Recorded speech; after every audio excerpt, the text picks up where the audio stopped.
বন্ধু বান্ধৱীসকল, আজি মই উপস্থিত আছোঁ ফানেং গাঁৱত আৰু এই ফানেং গাঁৱত টাই ভাষী লোকসকলৰ যি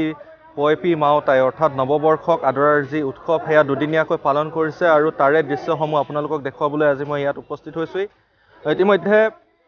তেওঁলোকৰ বিভিন্ন খেল ধেমালিসমূহ আৰম্ভ হৈছে আৰু আজি দিনটোৰ যিসমূহ দৃশ্য সেই দৃশ্যসমূহ মই এই ভিডিঅ'টোৰ যোগেদি আপোনালোকক দেখুৱাবৰ কাৰণে প্ৰয়াস কৰিম আৰু সেয়েহে আপোনালোকে ভিডিঅ'টো শেষলৈকে টাই ভাষী লোকসকলৰনো পৰম্পৰা কেনেকুৱা, আচলতে আমাৰ কাষতে থাকে কিন্তু পৰম্পৰা বহুতে নাই দেখা,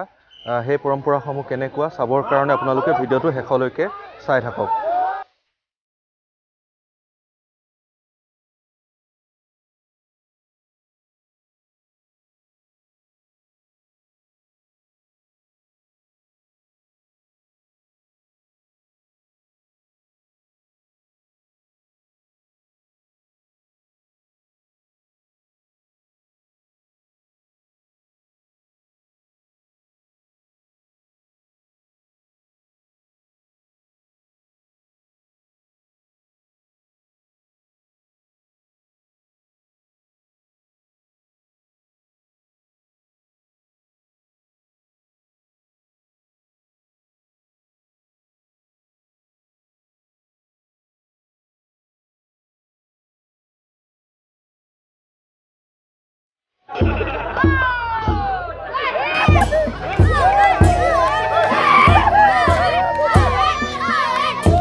আৰু এতিয়া তেওঁলোকৰ এই যি তেল ঘঁহি থোৱা সূতাত বগোৱা খেল, সেই খেল আৰম্ভ হৈছে আৰু এই দৃশ্য আপোনালোকক দেখুৱাবৰ কাৰণে চেষ্টা কৰিম মোৰ বন্ধু বান্ধৱীসকলক। আৰু বিভিন্ন খেল ধেমালি এনেদৰে অনুষ্ঠিত হৈছে আৰু অতি উলহ মালহেৰে বিভিন্ন কাৰ্যসূচীৰ মাজেৰে এনেকৈ তেওঁলোকে পয়পি মাওতাই নৱবৰ্ষক আদৰাৰ যি প্ৰস্তুতি সেয়া দুদিনীয়া কাৰ্যসূচীৰে পালন কৰি আছে। আৰু এই খুঁটাটোত তেল ঘঁহা আছে আৰু এনেদৰে তেল ঘঁহা খুঁটাটোত বগাবৰ কাৰণে চেষ্টা কৰিছে। যিয়ে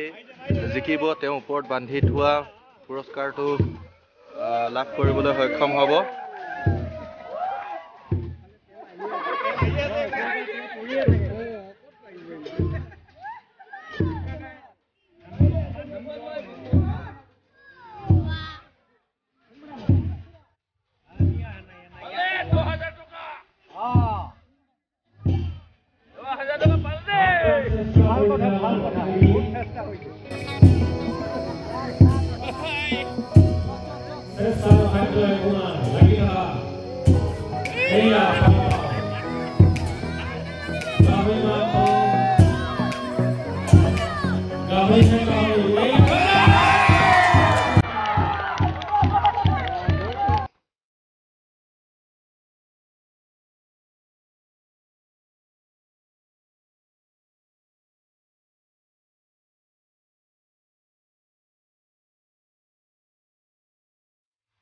এতিয়া ফানেং গাঁৱৰ এই উৎসৱস্থলীত মই উপস্থিত আছোঁ আৰু তেওঁলোকে উদযাপন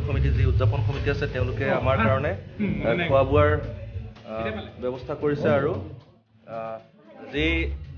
তেওঁলোকৰ জনগোষ্ঠীৰ গাভৰুসকল আছে তেওঁলোকে আপ্যায়ন কৰিছে অতি সুন্দৰকৈ তেওঁলোকৰ পৰম্পৰা অনুসৰি। টোপোলা ভাতৰ পৰা মাছ, গাহৰি ইত্যাদি আপ্যায়ন কৰিছে আৰু মোৰ বন্ধুবৰ্গও খোৱাত ব্যস্ত হৈছে আৰু ময়ো খাবলৈ লৈছোঁ আৰু তাৰ কিছু দৃশ্যাংশ আপোনালোকক দেখুৱাবৰ কাৰণে চেষ্টা কৰিছোঁ।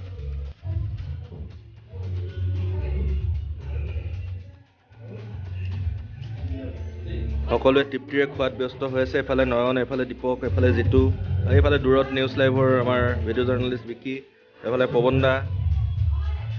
এইফালে অন্য কেইবাজনো লোক আছে, তেওঁলোক খোৱাতেই ব্যস্ত হৈ আছে। আৰু এয়া তেওঁলোকে যি পাতত দিয়া মাছ আৰু এই পাততেই আটাইখিনি খাদ্য সম্ভাৰ তেওঁলোকে মানে আমালৈ যোগান ধৰিছিল আৰু এয়া বইল গাহৰি মাছ আৰু এনেদৰে আপ্যায়ন কৰিছে আমাক অতি সুন্দৰকৈ এইখিনি আপোনালোকৰ কাৰণে দেখুৱাবৰ কাৰণে চেষ্টা আপোনালোকে দেখিছে যে টাইভাষী যিসকল লোক আছে তেওঁলোকে নিজৰ পৰম্পৰাগত সাজ পোছাকেৰে যিসমূহ ইয়াৰ যুৱক যুৱতী আছে কণ কণ ল'ৰা ছোৱালী আছে তেওঁলোকে নিজৰ পৰম্পৰাগত সাজপাৰেৰে এনেধৰণৰ প্ৰতিযোগিতাসমূহ উপভোগ কৰি আছে লগতে যিসমূহ অনুষ্ঠান আজি অনুষ্ঠিত হ'ব এই অনুষ্ঠানসমূহ চাবৰ কাৰণে তেওঁলোকে কিন্তু এনেধৰণৰ নিজৰ কৃষ্টি সংস্কৃতি ধৰি ৰাখি নিজৰ পৰম্পৰাগত যি সাজপাৰ আছে সেয়া পৰিধান কৰি এনেদৰে ওলাই আহিছে এইটো ফানেঙৰেই টাইভাষী লোকসকলৰ উপাসনা কেন্দ্ৰ আৰু এই উপাসনা কেন্দ্ৰটোৰ ভিতৰ চৰাৰ কিছু দৃশ্য আপোনালোকক দেখুৱাবৰ কাৰণে চেষ্টা কৰিছোঁ চাৰিওফালে এক সুন্দৰ দৃশ্য ফুলনি ধুনীয়া ফুলনি আৰু এনেধৰণৰ ফুলনিৰ পাছফালে এই উপাসনা গৃহটো আছে য'ত বুদ্ধৰ মূৰ্তি স্থাপন কৰা আছে ভিতৰত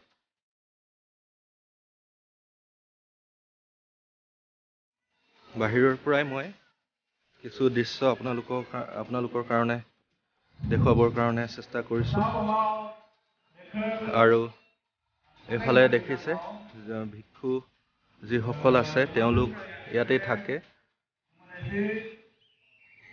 এক শান্তিময় পৰিৱেশ ফানেঙৰ এক ভিতৰুৱা অঞ্চলত আছে এই উপাসনা কেন্দ্ৰটো লগতে টাইভাষীৰ লোকসকল আছে ইয়াত বৌদ্ধ ভিক্ষুসকলো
কৰিছোঁ আৰু আজিলৈ ইয়াতে সামৰিছোঁ